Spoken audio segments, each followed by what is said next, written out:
शिव जी का नाम शंकर कैसे पड़ा, आइए आपको इस कहानी में बताते हैं। मासूम शिव भक्त की एक सच्ची कहानी।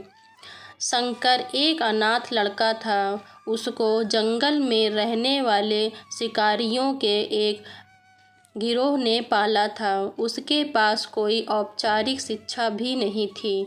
वह केवल एक चीज़ जानता था कि उसे कैसे जीवित रहना है, शिकार करना और उनको मारना तथा जंगल के फलों को खाना और नदी के पानी को पीकर अपने आप को जीवित रखना जानता था। एक दिन वह अपना रास्ता भटक गया और उसने देखा कि कुछ लोग नदी के किनारे पर बने एक पत्थर की आकृति के चारों ओर जोर-जोर से चिल्ला रहे हैं। कुछ लोग उस पर फूल, फल और नारियल चढ़ा रहे हैं। शायद उसने सोचा यह कोई मकान होगा जिसमें लोग रहते होंगे, पर यह एक प्राचीन मंदिर था। लेकिन शंकर ने इसे पहले कभी नहीं देखा था, पर इसके बारे में जानने के लिए वह काफ़ी उत्सुक था। उसने तब तक इंतज़ार किया जब तक कि लगभग सभी लोग उस मंदिर से नहीं चले गए। अंत में उसने एक युवा लड़के को पत्थर की इमारत से बाहर आते देखा और उससे बात करने का फैसला किया।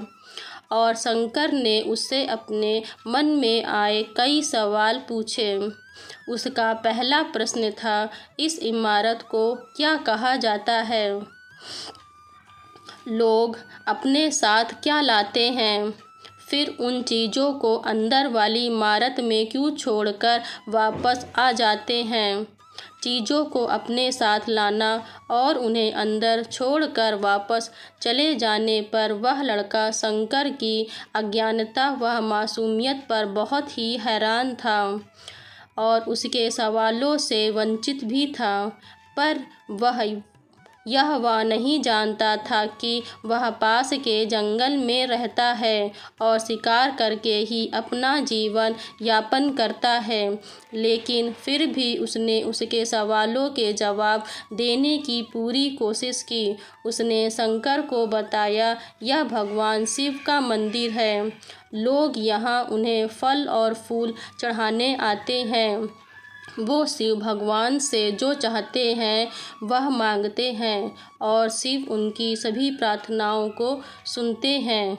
यह सुनकर शंकर तुरंत मंदिर जाना चाहता था। लड़के ने उसे अंदर का रास्ता दिखाया और शिवलिंग के बारे में बताया। शंकर ने मासूमियत से लड़के से पूछा, यह शिवलिंग क्या चीज़ है और हमें क्या देता है? लड़के ने बताया, हम शिव से जो मांगते हैं वह हमें दे देता है। हम सब ऐसा मानते हैं। लड़के ने कहा, अब अंधेरा हो रहा है, अब मुझे घर जाना होगा। और वह शंकर को वहीं अकेला छोड़कर चला गया।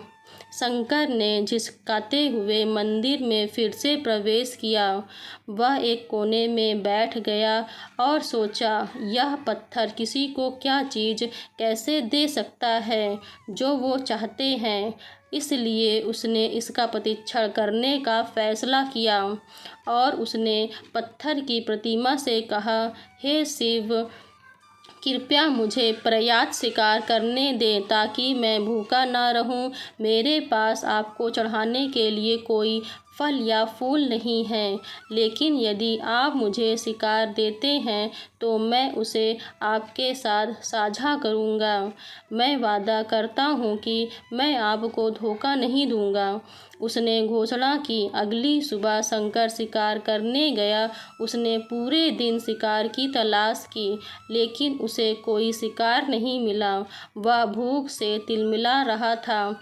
वह काफ़ी निराश हो गया क्योंकि उसे कोई शिकार नहीं मिला था। दोपहर हो चुकी थी। अब उसे लगने लगा कि मंदिर के लड़के ने उससे झूठ बोला था। फिर भी उसने शिकार जारी रखा। जैसे ही शाम हुई, उसने 2 खरगोशों को अपने बिल में से आते देखा। शंकर ने उन खरगोशों को मार डाला, चूँकि उसने शिव भगवान से वादा किया था कि वह अपने शिकार को साझा करेगा। वह मरे हुए खरगोशों में से एक के साथ मंदिर गया। देर हो चुकी थी और मंदिर सुनसान था। शंकर ने मंदिर में प्रवेश किया और जोर से कहा, कृपया आओ और अपना हिस्सा ले लो प्रभु, आपके लिए मैं लाया हूँ। वह वहाँ बैठ गया और अंधेरा होने तक प्रतीक्षा करने लगा, लेकिन भगवान प्रकट नहीं हुए। शंकर को भूख और नींद आने लगी और उसने खरगोश को मंदिर में छोड़ने का फैसला किया। अगली सुबह जब लोग मंदिर पहुँचे तो उन्हें शिवलिंग के सामने मरा हुआ खरगोश मिला। भक्त बहुत परेशान थे। यह यहाँ कौन लाया है? उसने हमारे मंदिर को अपवित्र करने की हिम्मत कैसे की? उन्होंने खरगोश को बाहर फेंक दिया। अगले दिन शंकर अपनी भूख मिटाने के लिए जंगल में शिकार करने गया, लेकिन इस बार उसकी किस्मत अच्छी नहीं थी और उसे शिकार भी नहीं मिला। उसने सोचा, आज रात को मंदिर जाना चाहिए और शिव से पूछना चाहिए कि उनको खरगोश का भोजन कैसा लगा। शंकर यह पूछने के लिए मंदिर गया। जब वह मंदिर पहुंचा तो उसके आश्चर्य का कोई ठिकाना न रहा। उस रात मंदिर में लोगों की काफ़ी भीड़ थी। शिवरात्रि की रात थी, लेकिन अबोध शिकारी लड़के को इस बारे में कुछ भी नहीं पता था। शंकर ने चारों ओर देखा और उस युवा लड़के को देखा जिसने उसको मंदिर के अंदर शिव से प्रार्थना करने के लिए कहा था। चूँकि उसे इतने सारे लोगों के आसपास रहने की आदत नहीं थी, उसने वहीं रुकने का फैसला किया और पास के एक बेल के पेड़ पर चढ़ गया। वह एक लंबा इंतजार था और समय बीतने के लिए उसने पेड़ से पत्ते तोड़कर जमीन पर फेंकना शुरू कर दिया। उसे अज्ञात पेड़ के नीचे एक छोटा सा शिवलिंग था, जिसकी पूजा लंबे समय से नहीं की गई थी। शंकर के द्वारा फेंके गए बेल के पत्ते उस शिवलिंग पर गिरे। शंकर भजनों से मंत्रमुग्ध हो गया और धीरे धीरे साथ गाना और पंचाधरी मंत्र का जाप करना शुरू कर दिया। रात भोर में बदल गई और सभी भक्त मंदिर से चले गए। शंकर पेड़ से उतरा और मंदिर में प्रवेश किया। उसने देखा कि शिवलिंग की आंखों पर लाल निशान थे।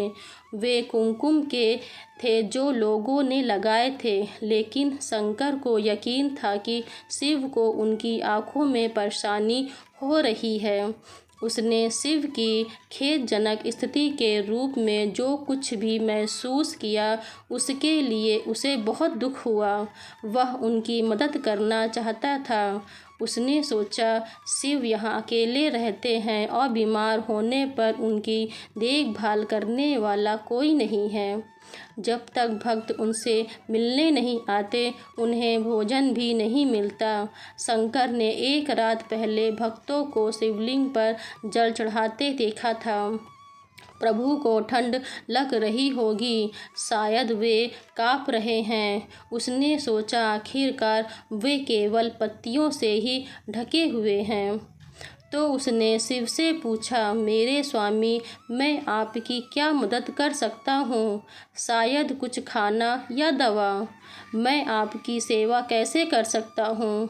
शिव ने उसे कोई उत्तर नहीं दिया। शंकर ने सोचा, भगवान वास्तव में बहुत बीमार हैं, क्योंकि वह अब उत्तर देने में भी असमर्थ हैं। वह तुरंत जंगल में गया, कुछ औषधियाँ जड़ी बूटियों को लाया और लाल निशान पर उनका लेप लगाया, लेकिन कुछ नहीं हुआ। उसने कहा, लगता है कि ये अंधे हो गए हैं। मुझे प्रभु को अपनी एक आँख देनी चाहिए ताकि वह ठीक हो जाएं। यह निश्चित रूप से उन्हें खुश कर देगा। उसका दिल पवित्र था और उसने वहां शिव के हाथ में रखे त्रिशूल को उठाया और त्रिशूल को अपनी दाहिनी आँख की ओर ले गया और अपनी आँख को निकालने का प्रयत्न किया। शंकर अनपढ़ था, उसे मंत्रों या पूजा के उचित तरीकों का कोई ज्ञान नहीं था, लेकिन उसकी भक्ति की कोई सीमा नहीं थी। जैसे ही वह अपनी आँख निकालने वाला था, शिव अपनी पत्नी पार्वती के साथ प्रकट हुए। उन्होंने पार्वती से कहा, इस भक्त शंकर ने अनजाने में शिवरात्रि पर उपवास किया, बेल के पत्तों से मेरी पूजा की और साबित किया कि उनका दिल बेदाग व पवित्र है। मैं अपने इस भक्त पर काफ़ी प्रसन्न हूँ। शिव भगवान ने शंकर से कहा, तुमने मुझे अपनी मासूमियत के कारण जीत लिया है।